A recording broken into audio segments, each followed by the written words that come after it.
Fala pessoal, meu nome é Matheus, eu sou programador e pesquisador independente e hoje eu quero apresentar para vocês o Dream, que é uma proposta de arquitetura desenvolvida por mim, tá? Cujo nome é Dynamic Retention Episodic Architecture for Memory, certo? E o que é o Dream, tá? Primeiro vamos alinhar aqui um pouco a expectativa, certo? O Dream, ele não é um modelo novo de inteligência artificial, tá? Ele não substitui nenhuma LLM, ele ataca apenas um ponto específico, que é a memória de longo prazo com contexto em sistemas de inteligência artificial. Tá, então ele é uma proposta arquitetural que roda em volta dos modelos de LLM. Tá? Ela define como as memórias são criadas, mantidas, esquecidas e reutilizadas ao longo do tempo ali do uso da inteligência artificial. Tá? E hoje a maioria das IAs sofre de algo que eu chamo ali de amnésia estrutural, tá? Então ela consegue parecer inteligente ali num curto prazo, mas ela não mantém uma continuidade real. E isso acontece porque as abordagens comuns hoje são aumentar o contexto da inteligência artificial, tá? Um contexto infinito que dá ali um custo quadrático, como a gente pode ver aqui, tá? Um ODN ao quadrado. E que ao longo do tempo e no longo prazo é financeiramente inviável, tá? Ou ela salva logs brutos, que também fica muito caro ao longo do tempo e gera muita latência também, tá? E até riscos de privacidade muito graves, inclusive. E ela usa caches ali, tá? Que salva, guarda preferências simples. O que acontece é que ela perde o histórico entre uma sessão e outra. Entre uma conversa e outra, ela acaba perdendo o histórico, tá? E a proposta aqui do Dream, ela é simples. É que a memória não deve ser tudo aquilo que aconteceu na conversa, mas apenas o que for significativo, tá? Então o Dream, ele atua ali muito mais como uma orquestração que decide quando criar a memória, o que vai armazenar, por quanto tempo, tá? E quando que vai esquecer. E isso tudo sem depender de nenhum modelo específico, né? Como a gente pode ver aqui no slide, o Dream ele roda ao redor, ele funciona ao redor ali da inteligência artificial, dos modelos de inteligência artificial que a gente tem, tá? A gente tem aqui, falando agora um pouco mais específico sobre cada detalhe, a menor unidade de memória, ela é chamada de Episodic Unit, tá? E em vez do Dream armazenar uma conversa inteira, ele vai guardar apenas um resumo, como a gente pode ver aqui, certo? Ele vai guardar um vetor matemático, ali tá um embed, tá? Vetorial, certo? Vai guardar metadados, né? Então aqui as visitas, o tópico, tá?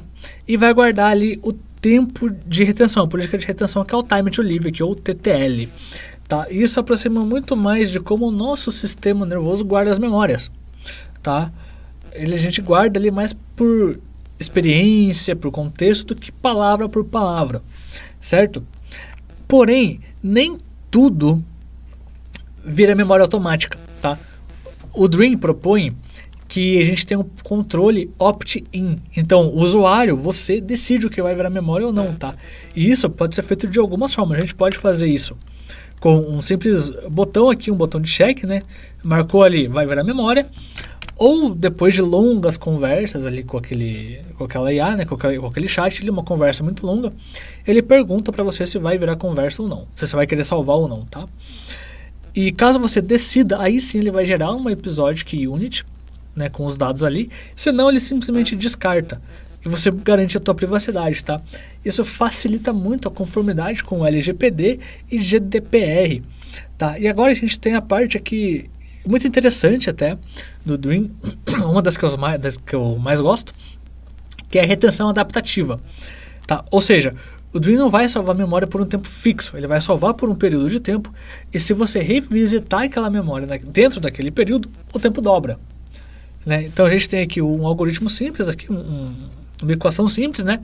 A gente tem o Time to Live, que ele é o máximo ali, e aqui eu sugeri 7, mas quem for fazer e quem for usar pode decidir mais ou menos aqui, esse padrão, tá? Esse número.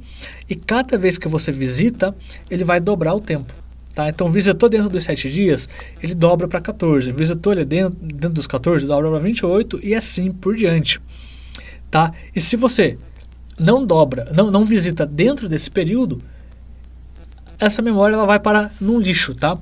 A gente tem aqui, então a gente tem duas camadas de memória. A gente tem o hot storage e o cold storage. O hot storage é aquilo que ainda está como memória ativa, ou seja, quando você vai revisitando aqui. Então, criou 7 dias, 28 dias e assim por diante, tá? A partir do momento que você não visita mais aqui, ele vai para o cold storage. Né? Então, quando expira o TTL, o Time to Live expira, a gente vai para o cold storage, que fica salvo também ali no armazenamento frio, que é muito mais barato do que o armazenamento quente, né? O hot storage. E fica por um período de tempo também, seja 90 dias, 60 dias, 30 dias, enfim. De novo, quem está montando ali vai poder decidir isso, tá? E caso você revisite dentro desse período, essa memória sobe de novo para mais 7 dias. Caso você não visite, essa memória ela é excluída permanentemente, tá? E aqui a gente tem a arquitetura completa, então, do Dream. Ela é composta ali por serviços independentes, tá? Então, a gente tem gestão, sumarização, armazenamento, recuperação, e nada disso aqui depende de um hardware especial, tá? Tudo é uma proposta arquitetural mesmo, é como você vai montar isso, tá? A gente tem aqui, então, o user input, né, no front-end ali, a chamada para API, a camada ali de rota, né, o orquestrador, que vai se comunicar com um agente, que vai também buscar as memórias, caso seja necessário, vai aumentar o contexto, ou vai gerar uma memória nova, tá? Aí ele vai te dar a resposta final aqui também, e caso seja permitido ali por você, né, ele vai gerar a memória de novo, tá? E para criar uma memória aqui, a gente tem é bem explícito, na verdade, tá? Então, o sistema vai decidir ali o que vai virar, né? Se vale a pena resumir aquilo ou não. Vai validar com você se vai virar memória, tá? E caso vire memória, a gente vai para aquele processo aqui, para esse processo aqui, certo? Ó. Então, a gente vai iniciar o ARM e vai gerar ali os dados no banco de dados, tá? E aqui é o fluxo de leitura, tá? Ou seja, a recuperação semântica. Então, quando você chama por aquela memória, quando aquela memória é usada, ela não só vai ajudar o modelo, como ela também vai reforçar a própria relevância dessa memória, né? E aí a gente tem aqui o filtro do Time to Live, né? Incrementou a visita em mais um, dobra o Time to Live, gera o feedback aqui no loop e injeção de contexto no LLM. Então, quanto mais você usa, mais ela vai aprendendo com você e cria um ciclo de aprendizado estrutural, certo? E agora a respeito da escalabilidade, que é um assunto importante também, tá? A minha proposta sugere uma escalabilidade horizontal via sharding.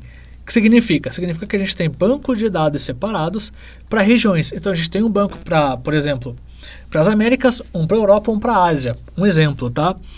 Se der problema no banco de dados da Europa, vai afetar só os usuários da Europa. Todo o resto vai estar tranquilo, não vai ser afetado, certo? Porque cada banco de dados cuida de usuários específicos daquela região, tá? E eu trouxe também aqui uma avaliação aqui, uma validação, né, da eficiência computacional, o gasto energético, tá? Hoje o consumo energético, ele é muito caro, né? Aqui a gente tem ali o tempo quadrático, tá? Que é muito, muito caro ao longo do tempo, certo? Com o Dream, esse custo ele acaba sendo reduzido e se torna até estável ao longo do tempo, tá? Por quê? Porque não importa quantas memórias você tenha naquela IA, tá? Você pode ter 20 memórias diferentes. O custo para você puxar uma memória é o mesmo para qualquer outra memória. Então, quando você vai puxar uma memória, vai ter um único custo, entende? Isso não afeta o número de memórias que você tem, tá? Para puxar essa outra parte do número de memórias, eu fiz aqui também uma validação aqui, um gráfico simulando o custo, né, de armazenamento e sustentabilidade. Hoje, salvando por logs, a gente tem um crescimento quase que em linha reta, né? É muito grande, o que tem um custo muito alto de armazenamento. Com o Dream e com os ARMs, por ele ser um sistema autolimpante, ou seja, como a gente viu nos slides anteriores, ele vai limpando a própria memória, né? O custo se mantém mais controlado ali, mais estável, tá? Claro, ele não é evidente uma linha reta igual tá aqui, certo? Tem suas oscilações, mas é muito mais controlável e previsível do que como é hoje, que é absurdamente alto, tá? Então, usando o Dream é muito mais viável, tá? E se você é programador e é curioso e para ver ali um pouco do código da implementação do Dream, eu tenho aqui no link para o paper no Zenodo, você vai encontrar lá não só os links para os gráficos ali, né, para o código que eu usei para gerar os gráficos, para você poder validar e fazer seus testes também, como você vai encontrar também lá no paper dois links, um para uma implementação da arquitetura e outro para um framework que eu estou desenvolvendo também, tá? Então entrando lá, você vai ter acesso ao meu GitHub e você vai poder ver tudo isso, beleza? Caso você seja programador, tá? Então, vamos encerrando aqui a apresentação, vamos falar um pouco do que o Dream é e do que ele não é. Como eu falei, o Dream ele é uma proposta de arquitetura para memórias das LLMs. Então, ele não é um modelo novo, tá? Ele não substitui nenhuma LLM, ele não é a AGI e nem nada do tipo, certo? Ele apenas é uma maneira nova de se pensar na memória das LLMs. É isso que ele é, tá?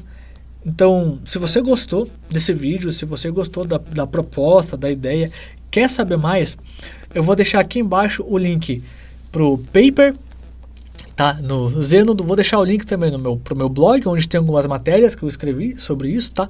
Tá tudo em inglês, tá? Então você pode traduzir ali no teu navegador mesmo, certo?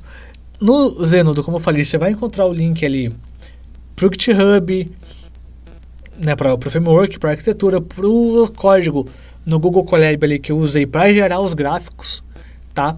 Você também vai encontrar ali para você poder verificar, fazer seus testes, certo? Então, eu fico por aqui com esse vídeo, tá? Agradeço você que ficou até aqui comigo também. Muito obrigado e nos vemos no próximo vídeo. Valeu!